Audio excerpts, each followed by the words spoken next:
welcome everybody. Monday is here. How does steel fit into the context of the circular economy?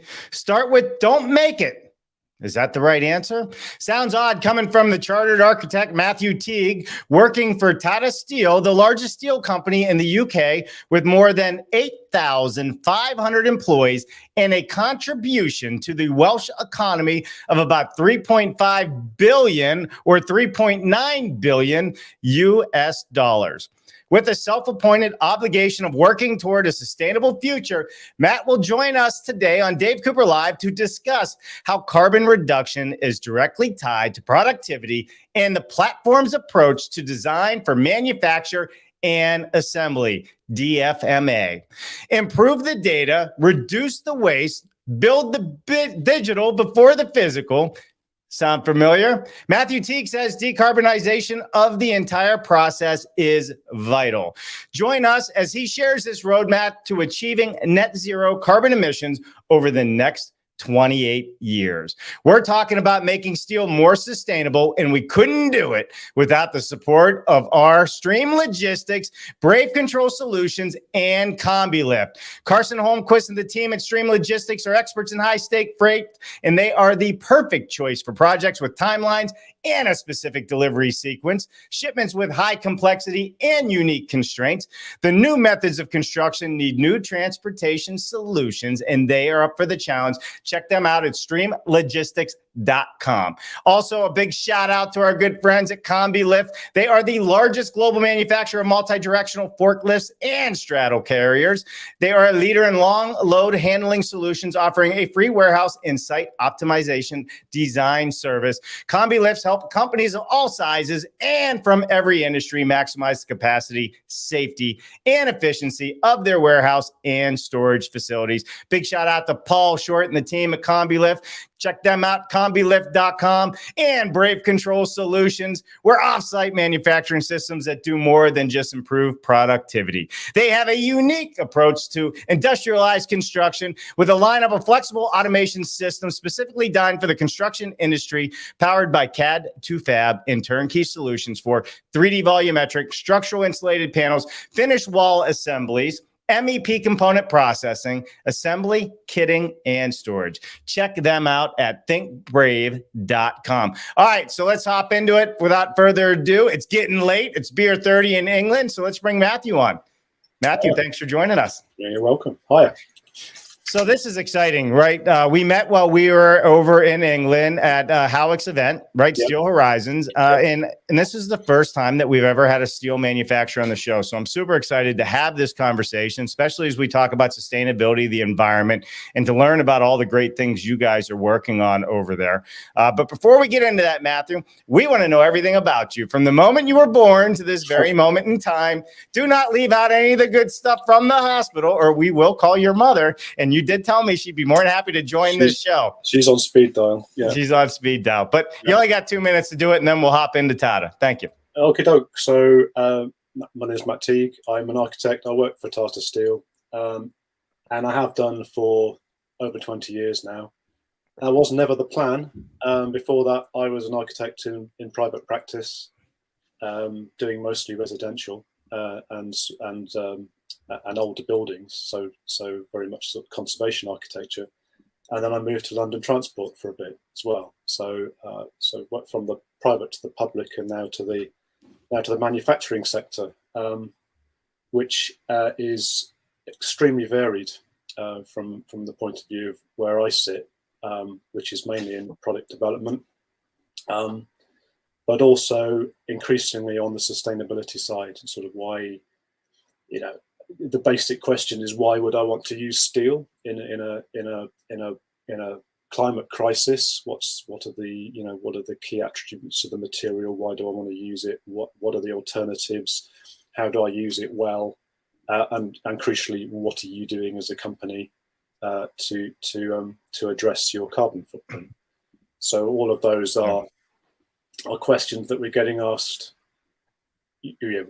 regularly, more and more regularly now, and it's a journey. So really, it's to sort of talk about, what does a steel manufacturer have to do?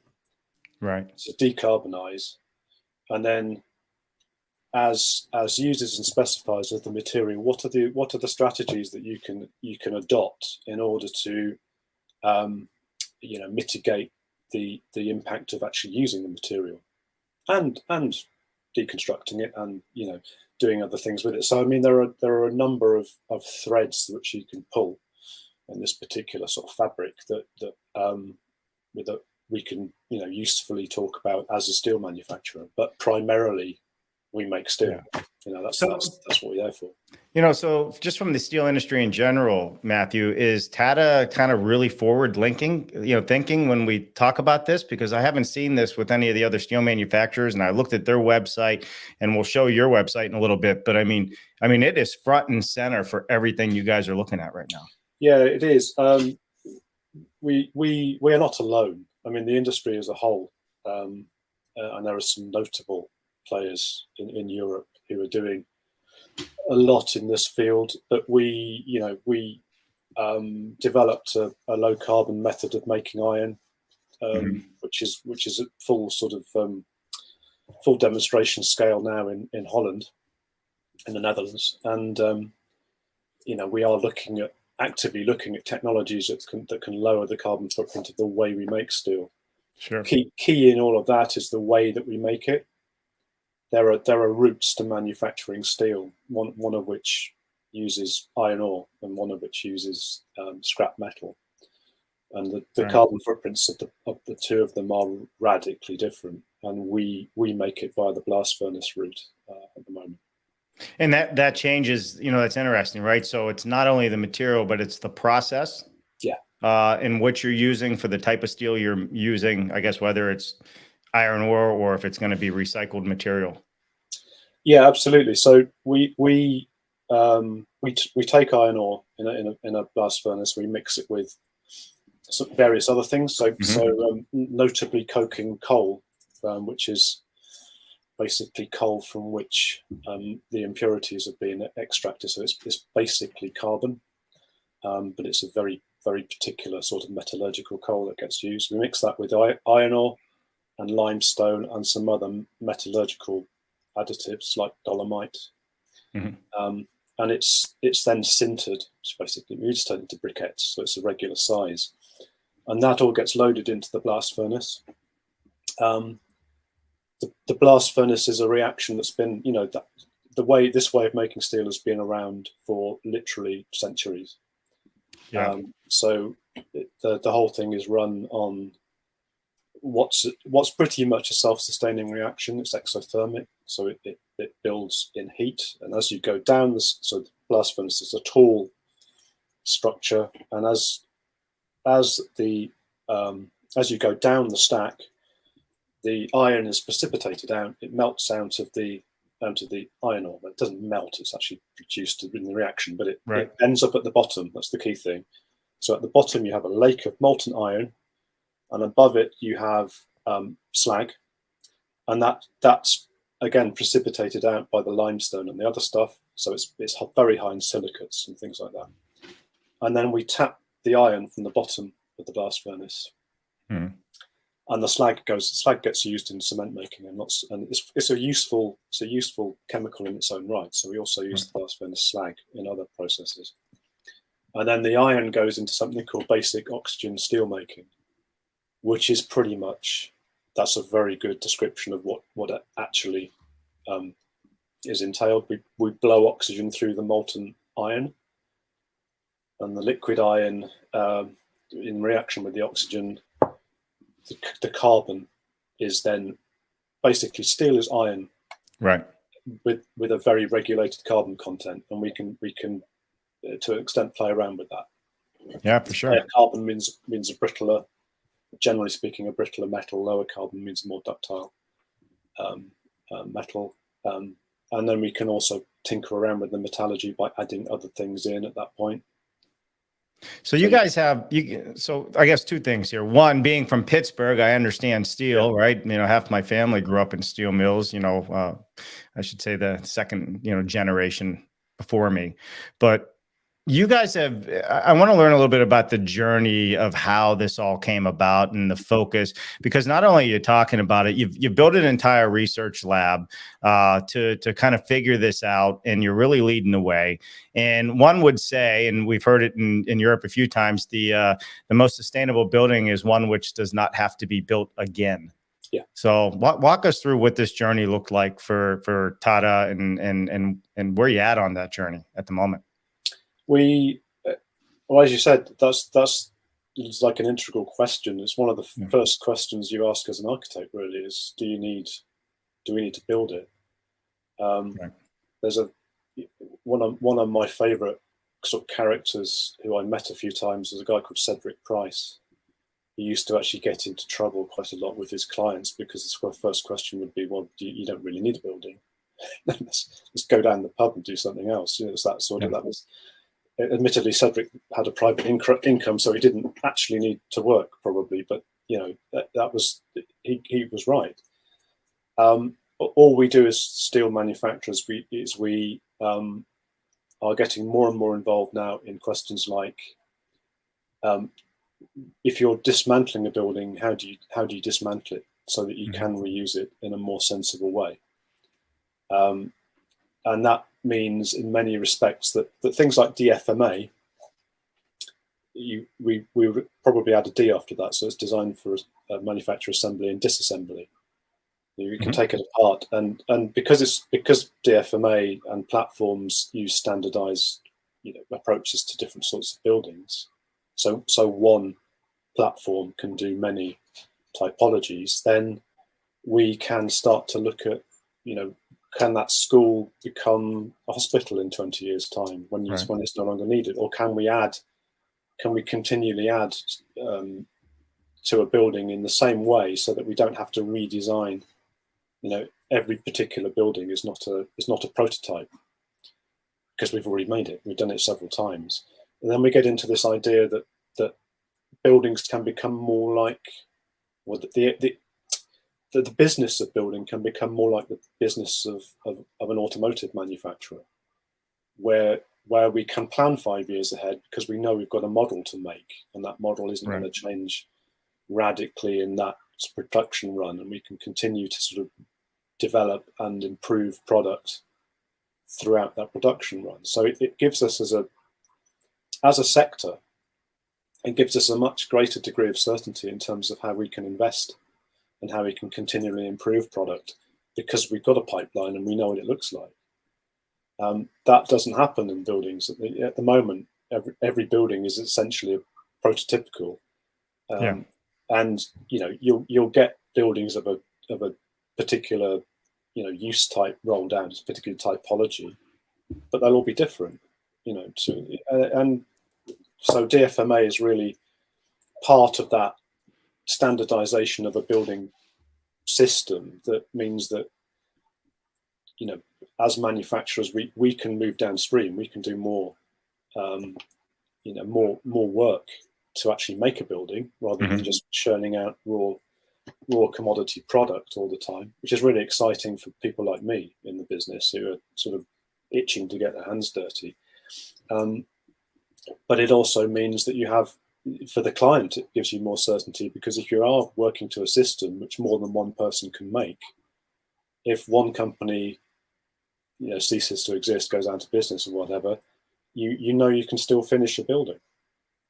And that's we had a big contractor failure over here a few years ago, Carillion, and there are still buildings that notably hospitals, which they were contracted to build, which aren't finished, and they're having real problems actually getting people to come in and pick up the work. So outside of just coming up with new ways to develop and manufacture steel, you are literally working with other general contractors, so to speak, out there to understand the kit of parts and understand how your process, not only from the manufacturing of the steel component side of it, fits into what they're looking to do, and where can you standardize certain things to make it that step and repeat process like an automobile plant. Is that correct? Yeah, exactly right. I mean, you've been to see Bryden Wood. Yeah. and we work very closely with Bryden Wood. We're doing work with them at the moment on one particular building type, and that's a very good example of how we get involved early in the conversation. The key thing is early involvement. Yeah. For most product manufacturers, the point of engagement is after the building is designed, and then someone comes along and says, "Will your product work in my building?" What we actually would like to happen is someone says, "I've got this building, can you help me make it work?" And that's a nuanced approach, but it's very, very different for us, is that we get involved early on in the project, and we then know what we're expected to do quite a long way prior to procurement, so we can actually start to shape the building, shape our product, shape our offer in a much more it's a much better way commercially, actually, because we can see things coming. Yeah. The building you're working with Bryden Wood, is that the Forge? We did work with Bryden Wood and Lansec on the Forge. That's an interesting. We didn't actually make anything new for that. They found a new use for one of our existing products. Yeah. We've got a floor deck, which consists of troughs, and you basically just, in this particular form of floor, we lay the troughs next to each other to make the floor, and they're used in a particular orientation. And Bryden Wood turned it upside down, turned it into a trough, and used it as a beam. Yeah, so well, that's kind of their approach, right? They like to say everything we need already exists. We just need to figure out how we use it for what we do. And the main challenge there was actually get, sort of the engineering of it was getting, in some respects, us as a company to actually think, okay, well, why wouldn't that work? Rather than, oh God, that won't work. Yeah. So again, it makes us look to ourselves and think,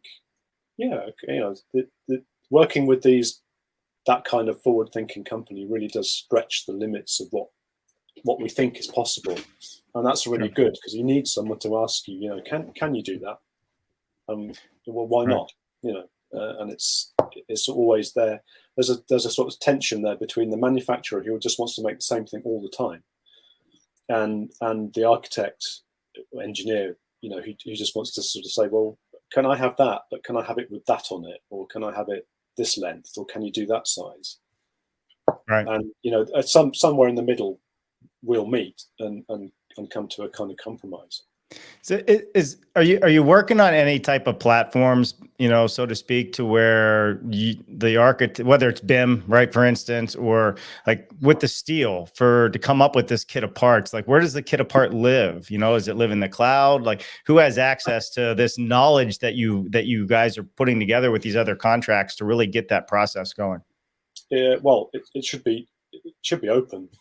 Yeah. I mean, the whole thing should be in a sort of open system, open architecture, open, access. Right. Inevitably, there'll be some areas where people want to retain intellectual property. It's just natural. That's human nature, unfortunately, very much corporate nature. But as long as that IP isn't exclusive, I don't see a massive problem with it. So we've got, for instance, there's a system for schools that we were also involved with called Seismic. And Seismic, so that was developed by a company called Black. Bryden Wood were involved in the first stage of it as well, and two modular manufacturers, and it revolves around a corner node. So just a way of making the corner on a module. Yeah. And it's standard. So if manufacturer A uses that corner node and manufacturer B, C, D, and E use that corner node, their modules will work with each other because they can be connected. And then if manufacturer C disappears, you've still got A, B, D, and E to fall back on. So for the Department of Education here, that's great, because they can have a schools program now using modular manufacturers, and they know that they've got security of supply, right, and capacity. because there's a capacity problem in the industry as well. There's probably, you know, for a really big project, you'd be pushed to build everything just using one or two manufacturers. Yeah, for sure. Well, let's kind of jump into some of the things we're talking. So we're talking a little bit about the circular economy, right? You know, walk us through what that means to Tata Steel. I know we touched a little bit on, you know, how we're building for the future, how we, you know, we can use the kit of parts, how we can reuse, recycle, all that. But take us on this journey as you guys see it, because this is a 28-year plan. Yeah.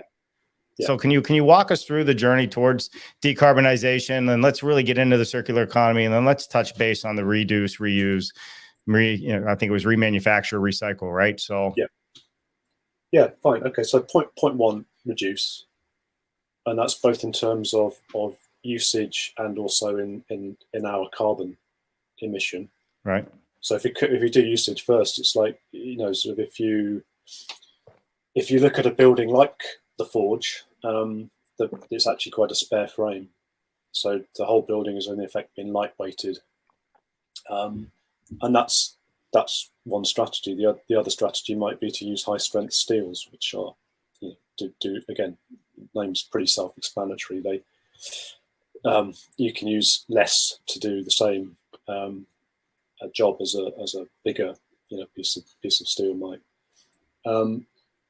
In terms of reducing our carbon, in the long term, there are several ways of doing it.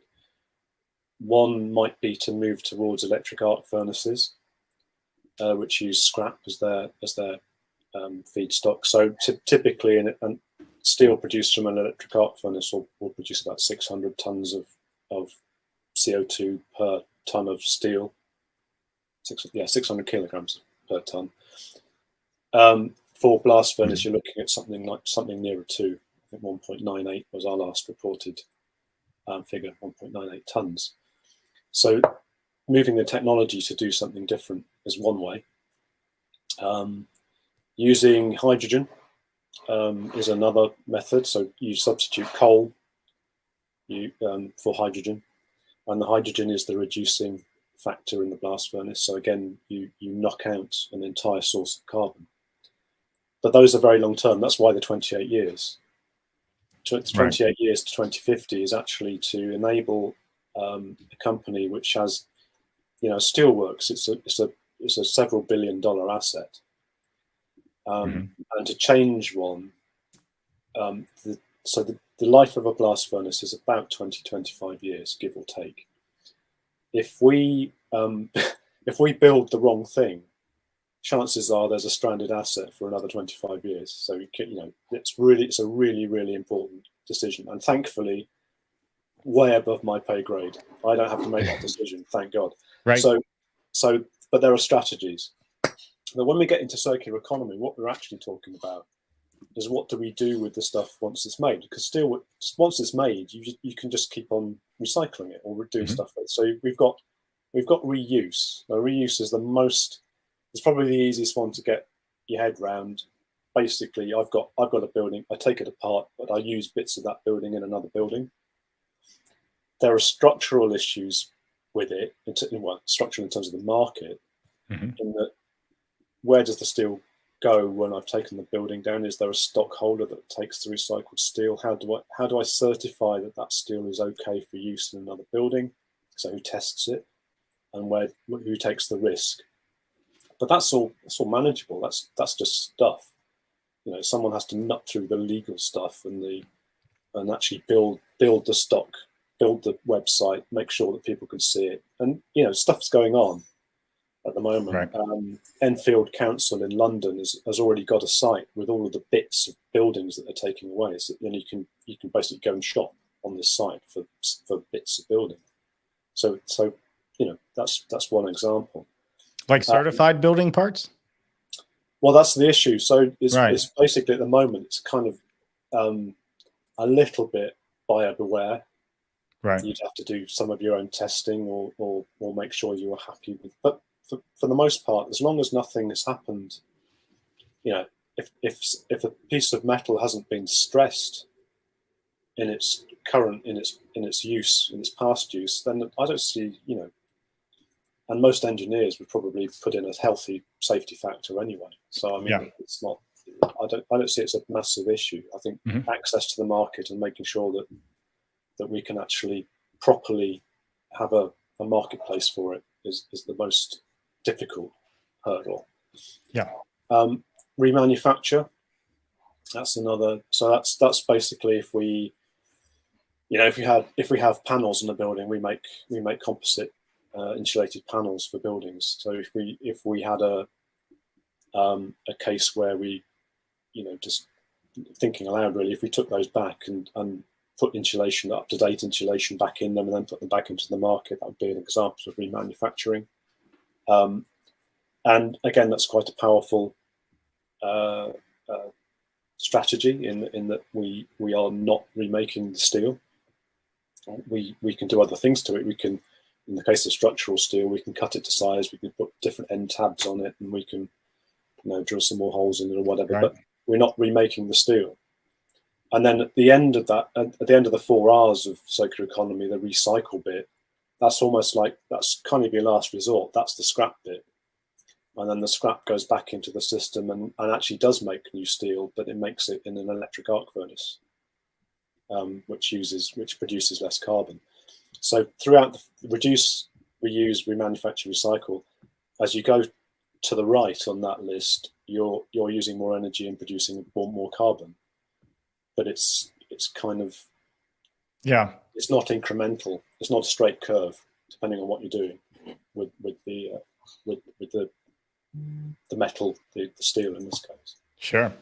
And for those of you just joining us, we are going to get to some comments and questions in here in just a moment. But we have Matthew Teague on from Tata Steel, and we are talking about how do you decarbonize steel moving forward into the future. And Tata Steel is kind of leading the way on that. So we will get to your questions. So if you do have a question or a comment, just hang tight and we will get to that in just a little bit. And if you are not following Matthew Teague on LinkedIn, you're wrong. You should go follow Matthew Teague on LinkedIn and follow what Tata Steel is doing. And if you are not subscribed to the Dave Cooper Live YouTube channel, you're definitely messing up. You got to go subscribe. That way you don't miss any of the good stuff like these conversations that we have going on right now. All right. So we talked about the circular economy. We talked about, reduce, reuse, remanufacture, right? And then recycle. But then that all leads to the platform approach, kind of like we were talking about with Bryden Wood, right? And those things. So, and why this is kind of leading into one of the questions I saw in the audience. In fact, why don't we just jump into it? Let's just hit it. I said you'd have to wait, people, but I'm going to jump into it. We got a good Henry Mickelberg in here. He says, question 2 of 1. Of course. You're lucky you can see it. Usually he writes a book. Given that you have to blow the ground up, extract or refine it, then use very hot things to make steel, even when you melt the old steel, surely we just have to live with the way steel is made, ? Yes. In a nutshell, yes, because there's and I don't have it to hand, but there's a very good diagram produced by a guy called Professor Julian Allwood at Cambridge University, which is about scrap streams. And the fact is that for the foreseeable future, the demand for steel is way outstrips the amount of scrap that's available. Mm-hmm. So the way we make steel, the blowing the ground up, getting the ore out, that's going to be around. Yeah, maybe not forever. I mean, who can predict what happens if the demand curve starts? If we have enough steel in the world all of a sudden, and right. When we can supply the need for new steel with scrap steel, then fine, we can switch to electric arc, and everybody will be happy with the reduced carbon. But at the moment, it's improvements to the blast furnace process, which is equally important, I'd say. Yeah. Well, I would imagine the electric arcs take a lot of energy to do that electricity to do that with steel. Yeah. Yeah. So the key is renewables again. Yep. So in an ideal world, you'd have a bunch of windmills somewhere or whatever supplying the electricity to your electric arc furnace, and then you'd have a relatively closed system. But they do take a lot of energy. Yeah. Question part two of part two after part one, I guess I'd say. Why would Tata be interested in selling less steel by changing the way we build? Because it doesn't necessarily mean less value. And it's about added value. So if we move further downstream and move away from commodity product, the amount of things we can do with a piece of steel, or the sort of cleverness in the manufacturing increases, ergo the price increases likewise. So we're not talking about cannibalizing our own market here. We're talking about expanding our ability to supply a market with appropriate, sensible, modern product. I hope that answers the question. I think that's what the question. Oh, if it doesn't, don't worry about it. I'm sure Henry will have a follow up. He has a fan following here. Even Andrew Seeley says, fascinating topic. Glad we have Henry Mickelberg on the job with questions. So good to see you, Andrew. All's well there. All right. Jennifer says, how does steel fit into the circular economy? And I know we touched a little bit, but let's clarify. It's been recycled for time in memoriam, really. I mean, it's the most recyclable material, or the most recycled material, should I say, probably, simply because it's magnetic. You can extract it from waste streams very easily. So the circular economy for steel is actually very highly developed. Scrap merchants have been around for a long time. One of the problems with historically with that is that there's lots of different types of metal get mixed in together, lots of different types of steel. And when you want to produce a particular gauge or grade, you need to make sure that you've got a high quality stream of scrap. Copper is a contaminant in a lot of automotive waste, which can really detrimentally affect steel that's made in a blast furnace. So steel in the circular economy is almost like the bedrock, the basis of the circular economy as we understand it, because scrap has been dealt with for years, and we just need to. What we need to do is really sort of become more intelligent about the way scrap's sorted and segregated and put back into the system. We're running at about a 98% recycling rate for structural steel at the moment.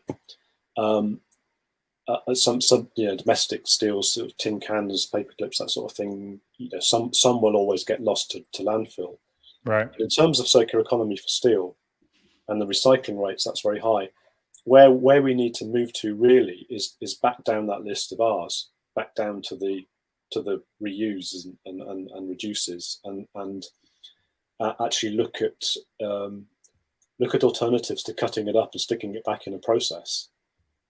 And thinking, well, do I actually need to, can I reuse that sensibly, or can I do something else with that? Can I remanufacture it, turn it into something else?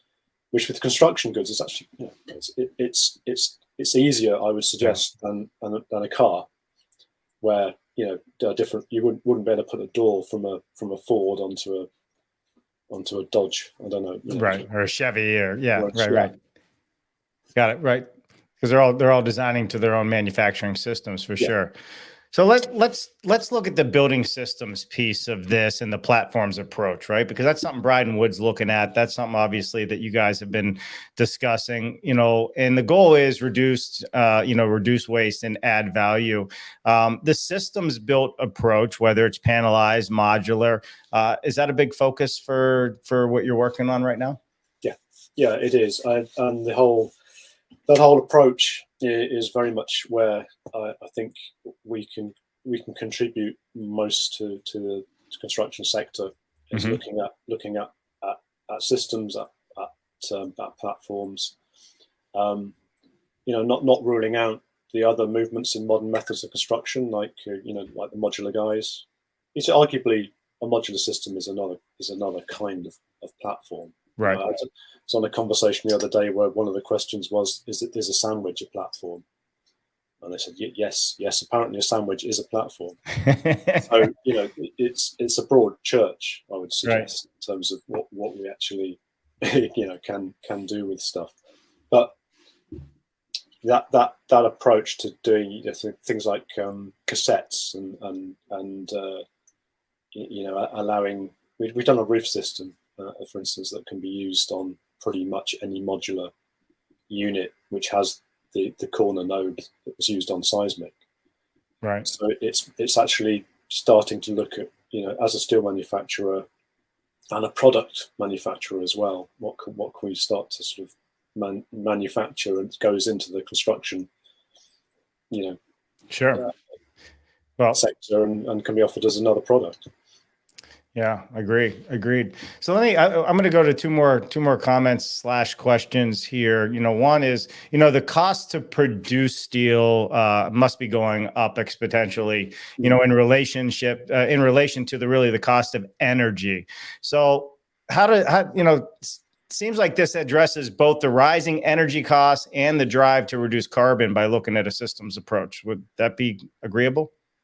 Yeah, I think that's right. Definitely energy. So it's a worry. Yeah. Raw materials as well.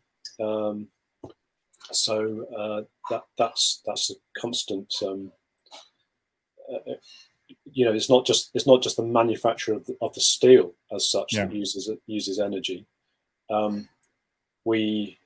lot of these processes, some of the off gases get used, and we've got on-site power stations that use gases from other processes. So, but it's all the reheating. You've got to, when you make steel into something else, it's got to be hot. You've got to be able to actually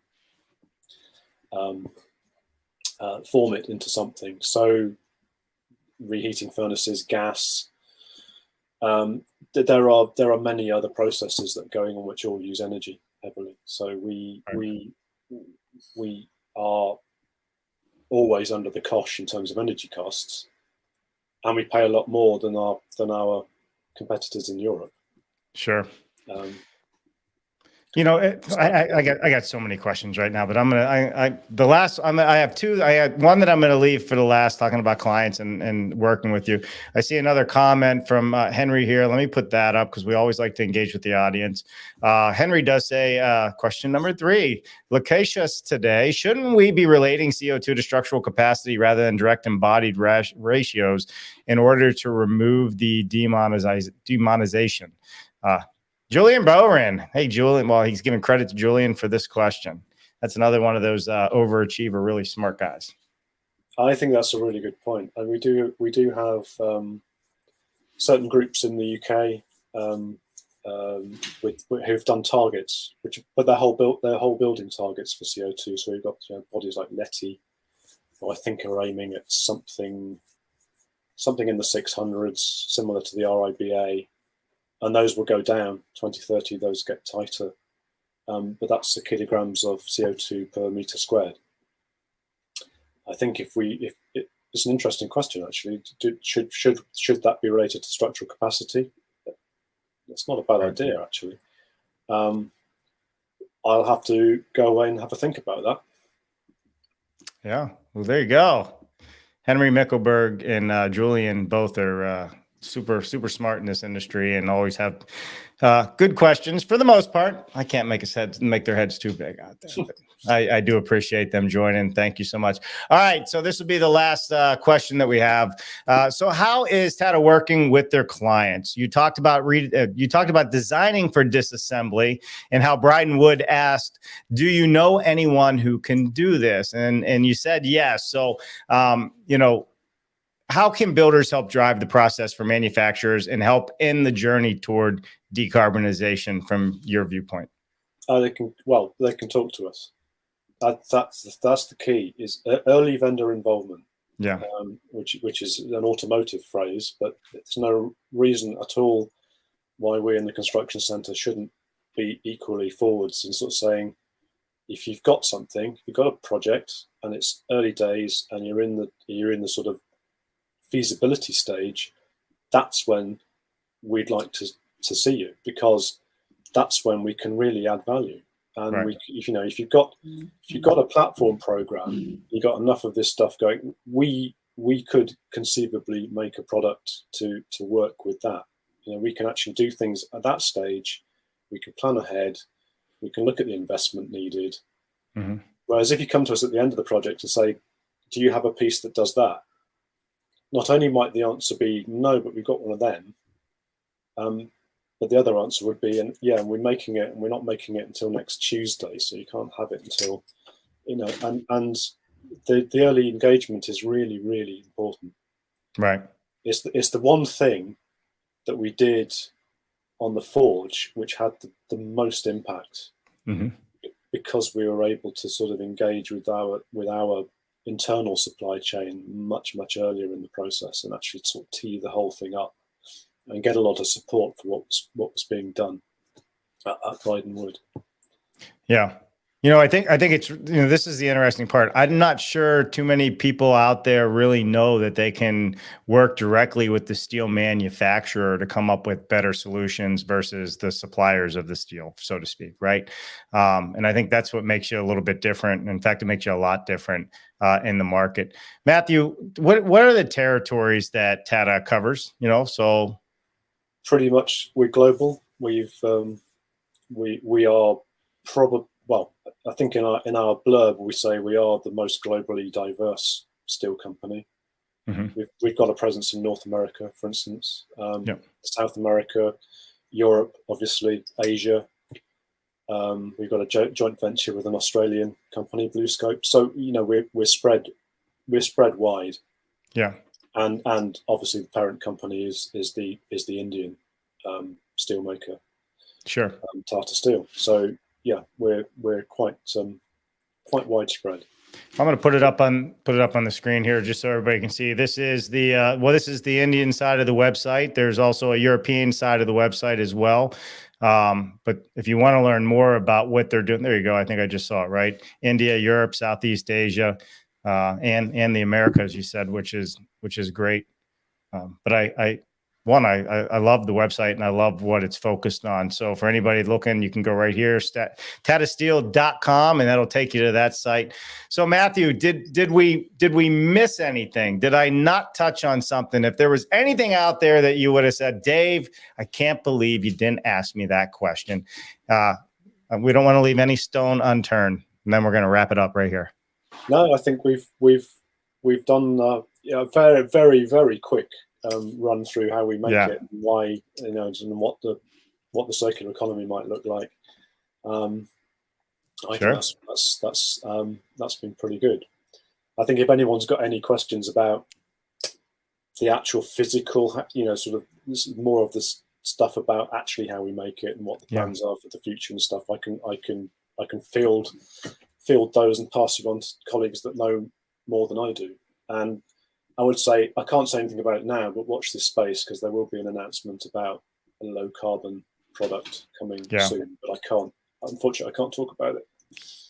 Well, maybe Dave Cooper Live can come over there one of these times, and we can actually do our live show showing how the steel is being made. Post you. That would be great. Yeah. Yeah, I think it would be a lot of fun. And if you like that idea out there, let's see. I think it'd be a lot of fun to physically and visually show people in real time how you guys are making a change out there. So let's keep that on the books, maybe for another conversation. Matthew, thank you so much for taking time out of your evening to join us here in the United States. It is 6-7 o'clock there at this point. So appreciate that. Pleasure. No, not at all. All right. You don't go anywhere. I'll come back to you after the outro. And for the rest of you out there, thanks for watching. We will see you this Wednesday for our product spotlight. And of course, BS Friday with Mark Bare Naked Willie is never a dull moment either.